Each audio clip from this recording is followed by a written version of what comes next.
야, 자, 우리가 살다 보면 화날 때가 있습니다. 세상에서 정치인들이 정치하고 보면은 우리 마음에 들지 않을 때가 있습니다. 그러면 그런 사람들에서 화를 낼 수가 있고요. 또 교회 안에서 눈에 좀 내 생각대로 또 눈에 밖에 나는 사람들에 대해서 또 분노할 때가 있습니다. 자, 그런 부분에 대해서 오늘 이 말씀 드리면은 도움이 되어지라고 생각이 되어집니다. 자세가 좋아야 척추 건강이 온다. 또 태도가 좋아야 삶이 건강해진다. 제가 유튜브를 보다가 한 척추를 전문한 의사 선생님이 하는 얘기를 제가 들었습니다. 그러면서 좀 공감하고 있었지만은 이분이 하는 결론이 뭐냐면은 자세가 좋아야 공부도 잘하고 또 인생도 성공한다. 그런 내용입니다. 그래서 올바른 자세를 강조하는 진짜 이유가 뭔가? 인생이 바뀐다. 이분은 지금도 환자를 돌보고 있다고 합니다. 그래서 강의를 하다 보게 되면 자세가 올바른 학생이 결국은 공부를 잘한다. 자세가 좋지 않으면 공부가 잘 안 된다는 거예요. 아이들을 키우는 아빠로서 아이들이 자세가 흩어질 때 잔소리하면 안 된다는 거예요. 자세가 바를 때 말을 하게 되면 아이들도 말을 잘한단 말이에요. 자, 이해가 되십니까? 그래서 자세가 나쁘면 집중이 안 됩니다.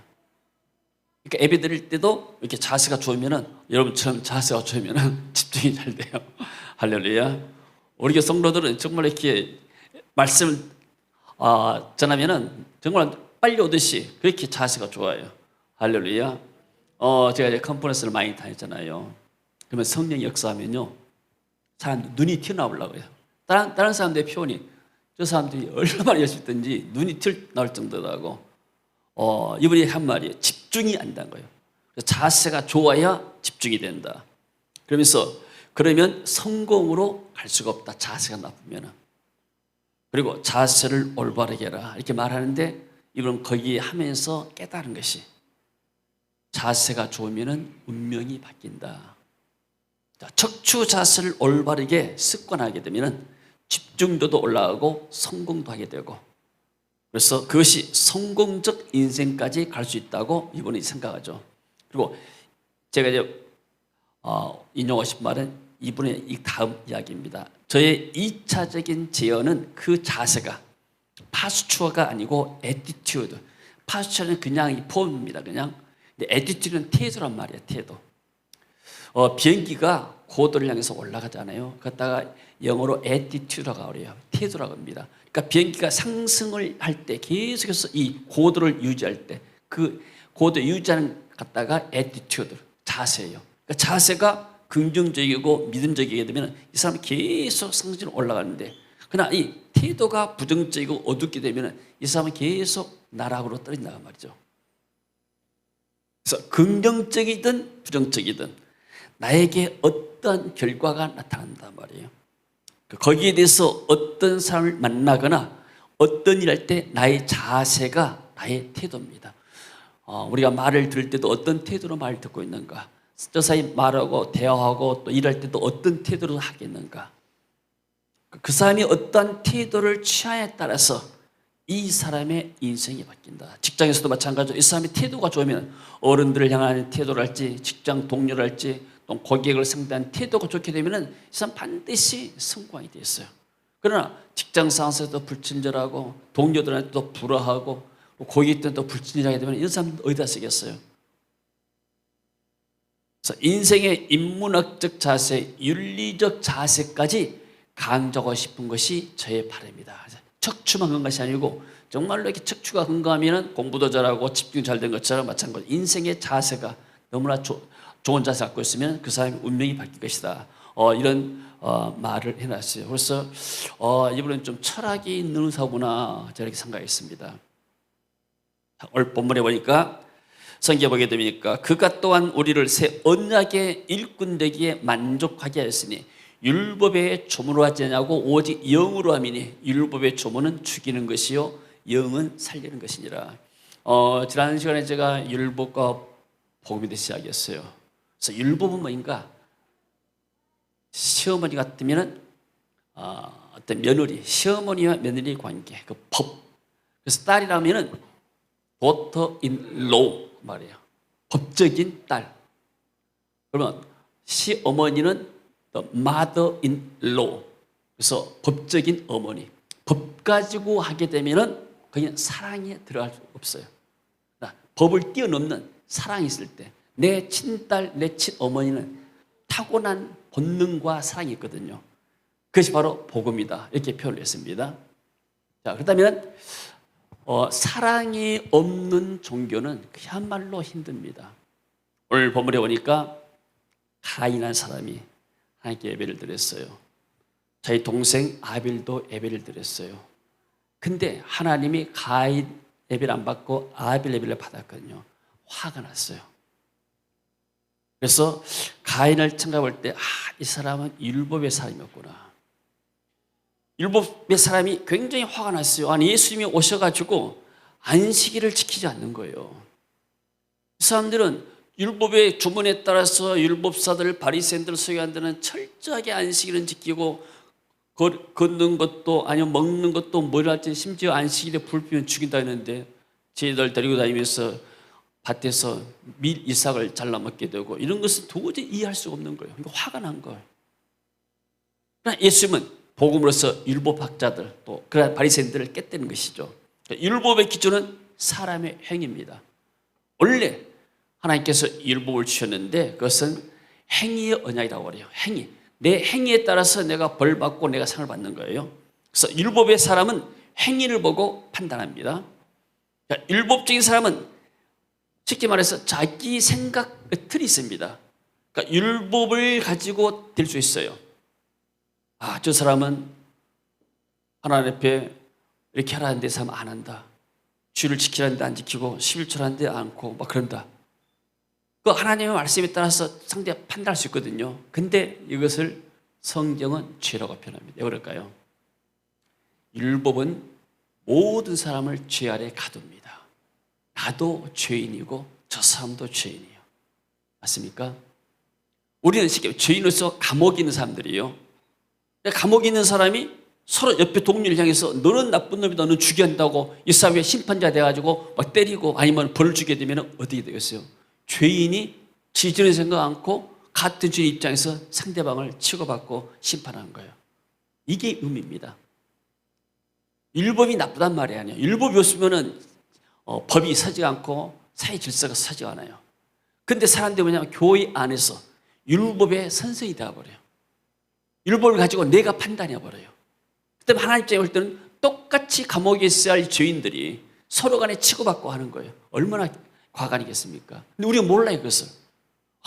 성경에 보니까 이 사람 뭐 하는데, 그래서 예수님께서 뭐라고 합니까? 비판하지 말아라. 그래서 비판을 받지 않냐거든 비판하지 말라. 너희가 비판하는 그 비판으로 너희도 똑같이 비판받는다. 너희가 율법을 가지고 세상을 비판하느냐? 율법에 쓰인 대로 너는 그렇게 사느냐? 비판하지 말라고 말이에요. 그래서 너희가 헤아리는 그 헤아림으로 너희가 헤아림을 받을 것이라. 어찌하여 형제의 눈 속에 있는 티는 보고 내 눈 속에 있는 들보는 깨닫지 못하느냐. 보통 사람들이 남을 비판할 때 자기 생각 아니에요. 자기가 율법의 준행자가 되고 율법의 판단자 되고 하나님 되어가지고 판단한 거예요. 선악의 지식을 통해서. 그래서 보라 내 눈 속에 들보가 있는데 어찌하여 형제의 말하기를 나로 내 눈 속에 있는 티를 빼게 하려 하겠느냐. 똑같은 죄수들이 앉아서 네 죄가 크다, 넌 죽어야 한다, 자기 죄는 생각 안 하고 똑같은 살인범들이 모여가지고 이런 말씀이죠. 그래서 예수님께서 비판하지 말아라. 외식하는 자여, 같이 읽어봅니다. 외식하는 자여 먼저 내 눈 속에서 들보를 빼어라. 그 후에야 밝히 보고 형제의 눈 속에서 티를 빼리라. 그 이제 율법사들 바리새인들은 예수님이 이 사람들을 굉장히 나무랬습니다. 화 있을진저. 이 사람들은 그야말로 자기들은 율법의 조문을 다 지킨다고 했어요. 일주일에 2번 금식하고 11조, 심지어 박하나 채소까지 다 11조 하고 모든 것을 다 섬기고, 그래서 이 사람들이 길거리 나서 손을 높이 들고 거룩하게 손을 높이 들고 하나님께 기도하면, 하나님, 나는 저런 이렇게 추잡한 세리나 죄인과 같지 않게 됨을 감사합니다. 자기 의를 드러내는 거예요. 나는 이렇게 떳떳하게 살았습니다. 저런 죄인처럼 내가 남의 것 도우지 않게 되고 저런 거지처럼 살지 않았습니다. 자기를 자랑하게, 자기 의입니다. 이게 율법은 바리새인들 바로 이런 사람들이에요. 그래서 예수님이 그것들을 이렇게 책망하신 것이죠. 그래서 오늘 본문을 보니까, 가만히 보니까 가인도 율법에 빠진 사람이에요. 가인은 하나님의 구원 계획을 믿지 않았어요. 아담이 범죄했을 때 하나님이 아담에게 말씀했습니다. 여자의 후손이 뱀의 머리를 상해할 것이다. 그리고 아담이 벌거벗을 벗었기 때문에 창세기 3장 21절에서는 하나님이 가죽옷을 벗겨서 가죽옷으로 아담을 이렇게 치부를 덮었다고 했습니다. 가죽옷은 뭐예요? 짐승이 죽어야 되잖아요. 피를 흘려야 되잖아요. 그 장차 뭐예요? 장차 메시아가 오셔서 피 흘려서 우리를 죄에서 덮을 것이다, 구원할 것이다. 이것을 상징한 겁니다. 그래서 아담이 가인과 아벨에게 똑같이 말했어요. 자, 내가 하나님 앞에 범죄했다. 그래서 하나님이 우리에게 구원의 길을 주셨다. 그래서 죄를 짓고 나면 구원받는 길이 무엇인가? 하나님 앞에 제사 지내야 된다. 그 제사는 반드시 짐승을 가지고 피를 내서 피를 뽑아서 하나님께 제사 드려야 된다. 그 피가 우리 죄를 덮는다. 이 피는 장차 오실 메시아를 상징한다. 그래서 분명히 메시지를 전했어요. 근데 가인은 그것을 귀담아 듣지 않았어요. 아니, 잘못은 아버지가 했는데 왜 우리가 그런 벌을 받아야 됩니까? 아니, 왜 하나님이 이렇게 내 마음대로 예배 드리면 아무거나 드리면 되지 꼭 그것을 뭐 규정을 정합니까? 구원의 계획을 모르는 거예요. 왜 양을 잡아서 하나님 앞에 드려야 할지 모르는 거예요. 자, 히브리서 11장 4절 말씀 펴볼게요. 말이에요. 하나님이 가인과 아벨에 대해서 말씀하시죠. 같이 읽어봅니다. 믿음으로 아벨은 가인보다 더 나은 제사를 하나님께 드림으로 의로운 자라 하시는 증거를 얻었으니 하나님이 그 애물에 대하여 증언하심이라. 그가 죽었으나 그 믿음으로써 지금도 말하느니라. 가인은 제사를 드렸지만은 의롭다 밤을 받지를 못했어요. 그러나 하나님이 아벨에 대해서는 그가 죽었으나 믿음으로 지금도 말한다. 의롭다는 증거를 받단 말이에요. 양과 그 첫 새끼를 잡아서 하나님께 드렸더니 하나님 것을 받으신 거예요. 이게 제사에 관한 기원이고 하나님의 구원의 계획입니다. 그래서 가인이 하나님의 구원의 계획을 몰랐어요. 또 알았다 하더라도 실행하지 않은 것이죠. 자, 그 다음에 봅시다. 자, 그래서 가인은 아담이 가르쳐준 제사법을 믿지 않았습니다. 그리고 하나님의 구원 계획도 믿지 않았어요. 눈에 보이는 세상에서 여기서 잘 싸면 되지. 우리가 구원받고 그게 무슨 상관이 있느냐. 보통 세상 사람들이 그러잖아요. 가인은 불신자의 대표고 종교인의 대표입니다. 대부분 사람들이 아니 죽어서 어떻게 될지 누가 아느냐. 현세에 내가 잘 먹고 잘 살면 되지. 그래서 자기 방식대로 하나님께 제사한 것. 종교 행위에 불과합니다. 하나님을 사랑함이 없었고 하나님의 구원 계획을 알지도 못하고 자기 아버지도 사랑하지 않고 오직 자기 자신만 사랑하는 사람이에요. 그래서 그것이 바로 제사로 나타나죠. 아담이 그의 아내 하와와 성취함에 하와가 임신하고 가인을 낳고 이럴 때 내가 여호와로 말미암아 등남하였다니라. 그가 또 가인의 아우 아벨을 낳았는데 아벨은 양치는 자였고 가인은 농사는 자였더라. 세월이 지난 후에 가인은 땅에서 산호제물을 삼아 여호와께 드렸고. 가인의 삶에는 하나님의 말씀 기준이 아니었고 자기 생각대로 행동한 사람이죠. 그래서 하나님께서 가인의 제물을 받지 않았습니다. 그러면 가인이 화가 난 거야. 아니 하나님 왜 내 동생 예물은 받고 내 것은 받지 아니한가. 원인을 하나님께 자기 자신이 찾는 거 하시고 딴 데 찾는 거예요. 하나님께서 분노한 거예요. 가인이 몹시 분하여 안색이 변하니 여호와가 Cain was very angry. 아주 이렇게 화가 났다 그 말이에요. 그래서 율법에 빠진 자는 문제 원인을 다른 사람에 찾습니다. 자기에 찾지 않죠. 아담이 이르되 하나님이 주셔서 나와 함께 하신 그 여자 때문에 내가 나무를 열매 선악과를 먹었습니다. 아담도 마찬가지로 모든 원인을 하나님께 돌렸죠. 그래서 아벨 때문에 하나님 내 증을 받지 않았다. 저는 뭐 아벨이 좀 다르게 들려가지고 하나님이 좀 기쁘셨는가? 하나님께서 아벨은 받고 내 것은 받지 않았다. 그래서 가인은 굉장히 분노했습니다. 그 분노를 통해서 결국은 아벨을 죽인 것이죠. 가인이 그 아우 아벨에게 말하고 그들이 들이 있을 때 가인이 그 아우 아벨을 쳐 죽이니라. 가인이 야 우리 들이 한번 가자. 내가 좀 좋은 거 하는데 보여주고 또 맛있는 데 살릴 테니까. 그러다가 이렇게 같이 가서 어느 순간에 죽인 거죠. 율법의 끝은 저주와 죽음입니다. 바리새인들이 율법에 빠진 사람들이 예수님을 십자가에 못 박게까지 했잖아요. 자기들의 틀 안에서 예수님이 도저히 이해가 안 되는 거예요. 여호와께서 가인에게 이르시되 내 아우 아벨이 어디 있느냐 그가 이르되 하나님 난 모릅니다. 내가 아우를 지킨 자입니까? 7일 지거라서 왜 내가 그 일을 지켜야 됩니까? 이르시되 내가 무엇을 했느냐 내 아우의 핏소리가 땅에서 내게 호소한다. 땅이 그 입을 벌려 내 손에서부터 내 아우의 피를 받았은즉 내가 땅에서 저주받으리. 율법은 칼과 같아요. 칼을 쓰는 거예요. 예수님 그랬잖아요. 칼을 쓴 자, 검을 쓴 자는 검으로 막아한다. 결국 가인이 저주를 받게 됩니다. 내가 밭을 갈아도 땅이 다시는 효력을 내게 주지 않을 것이고 너는 땅에서 피하며 유리한 자가 될 것이다. 사람이 죄를 짓고 나면 뭐가 와요? 죽음에 대한 두려움. 내가 사람을 죽이기 때문에 다른 사람은 날 죽일 것이다. 그래서 예수님께서 그럽니다. 비판하지 말아라. 여기 다른 사람 비판하면 다른 사람이 널 똑같이 비판한다. 자, 이해가 되십니까? 그러나 하나님께 또 가인에게 심판 중에도 은혜를 베푸게 되죠. 자, 하나님은 우리가 하나님께 간구하고 또 회개하게 되면 항상 우리에게 은혜를 주시는 분이십니다. 자, 그럼 복음은 뭡니까? 복음은 그리스도께서 죄인들을 위해서 행하신 일을 믿는 겁니다. 아벨은 복음주의자였어요. 하나님이 어떻게 해서 우리에게 구원을 줄 것인가? 내가 지금까지 지어온 죄가 많은데 어떻게 해서 죄사함 받게 되고 하나님의 구원에 내가 반일에 들어갈 것인가? 거기에 이 아벨은 아담, 자기 아버지가 저진 복음을 믿었던 거예요. 그래서 내가 너를 여자의 원수가 되게 하고 그 메시지를 받은 겁니다.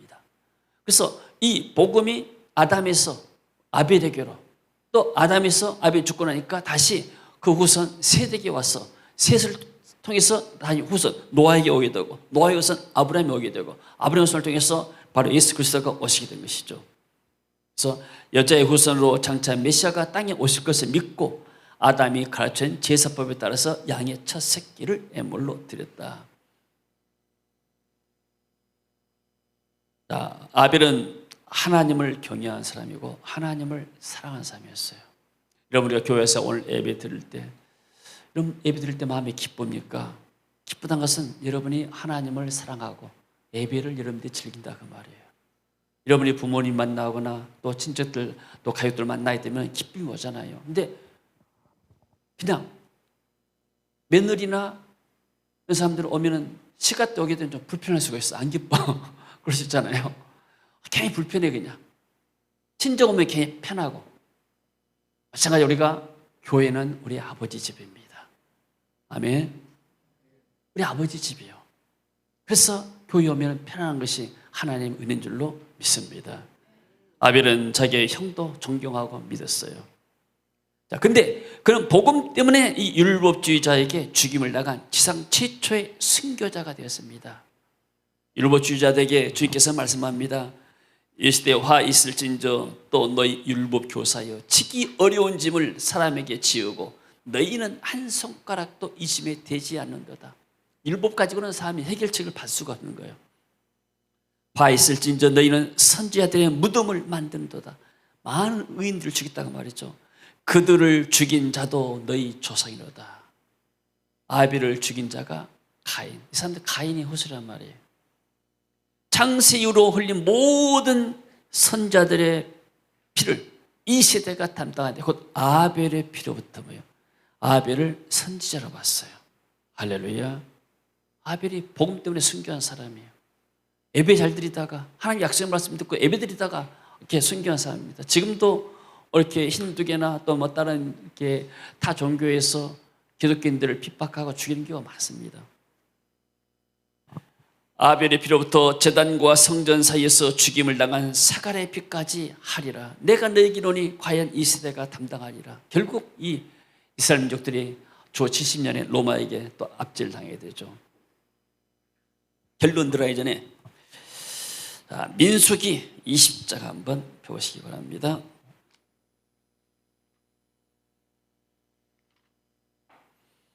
자, 여기에 모세가 화를 내요. 모세가 지면에서 가장 온유한 사람이었는데 딱 한 번 실수합니다. 첫째 딸이 같이 읽을까요? 1절.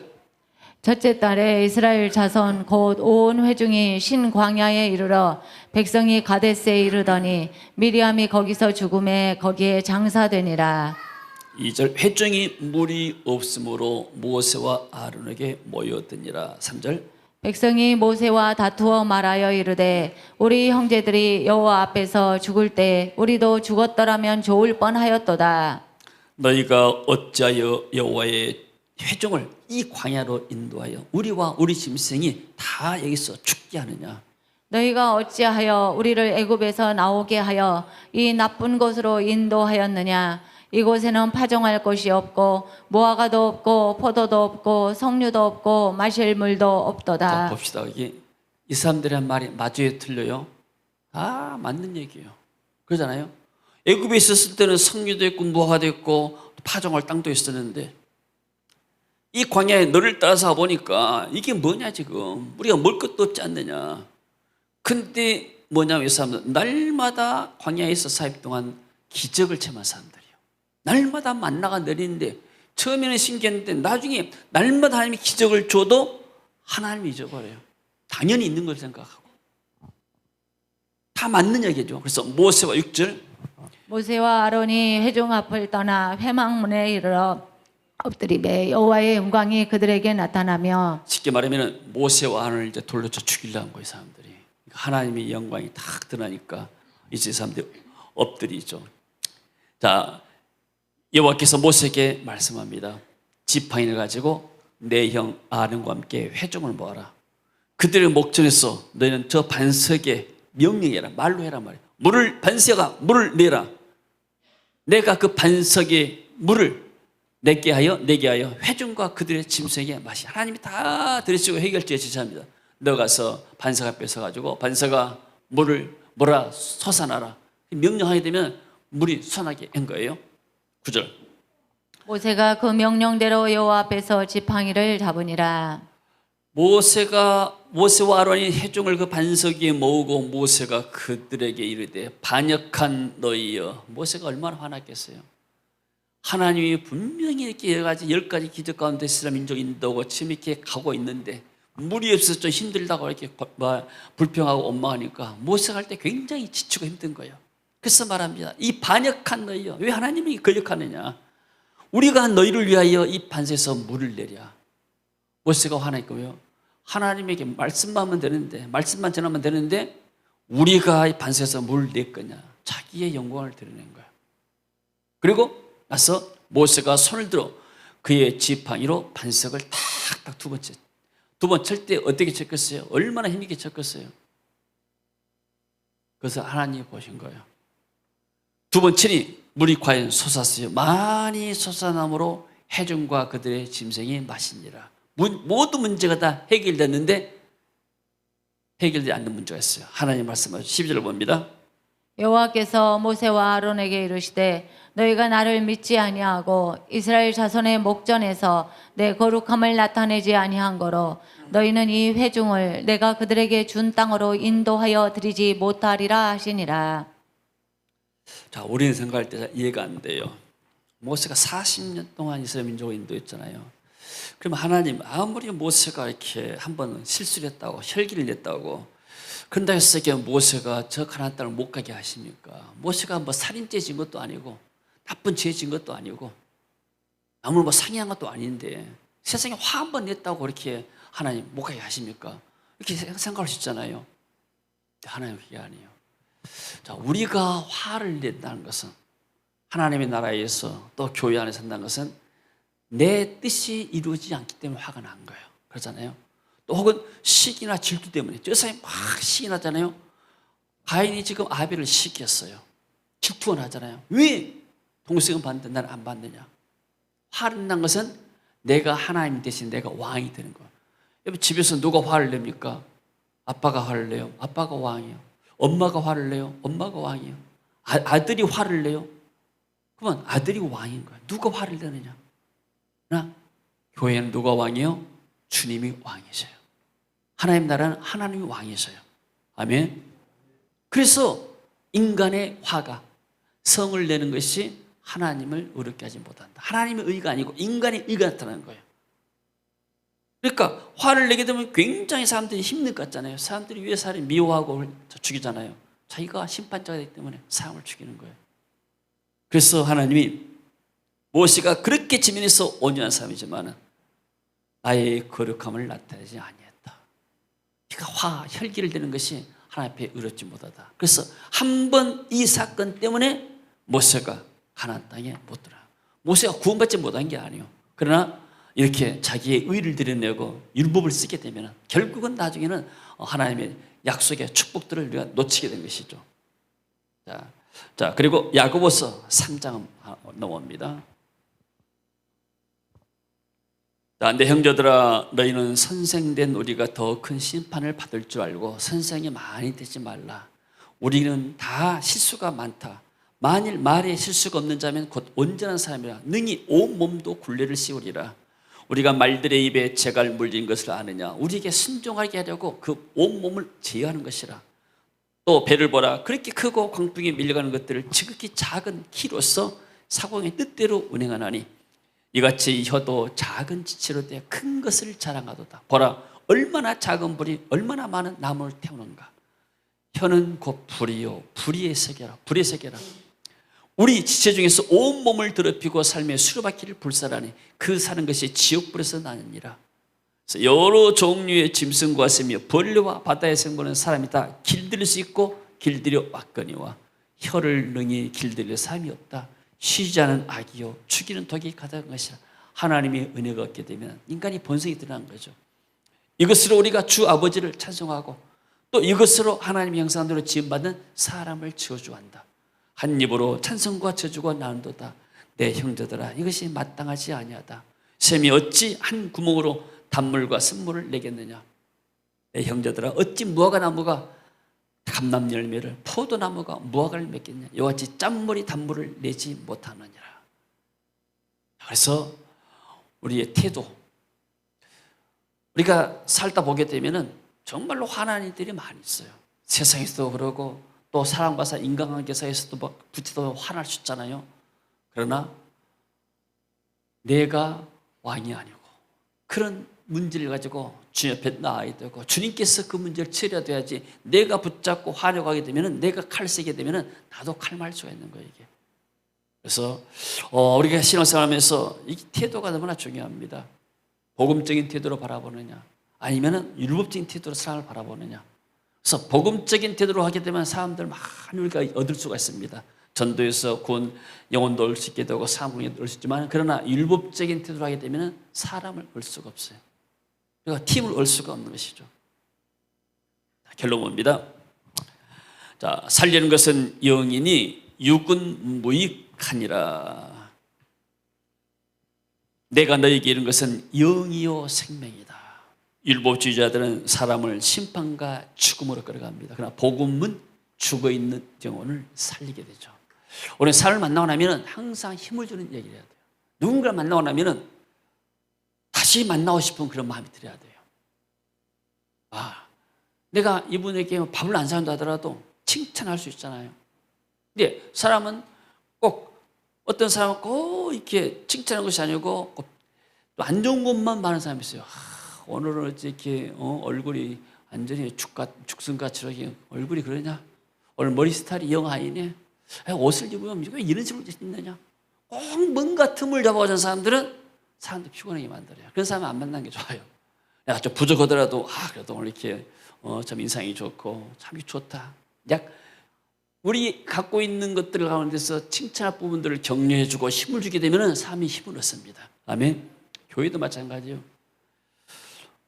저 이렇게 이 율법과 복음에 대해서 이렇게 목사님들도 강의 많이 합니다. 제가 옛날에 과거에 율법주의자였기 때문에 나는 헌데 왜 당신들은 못하느냐. 의미였습니다.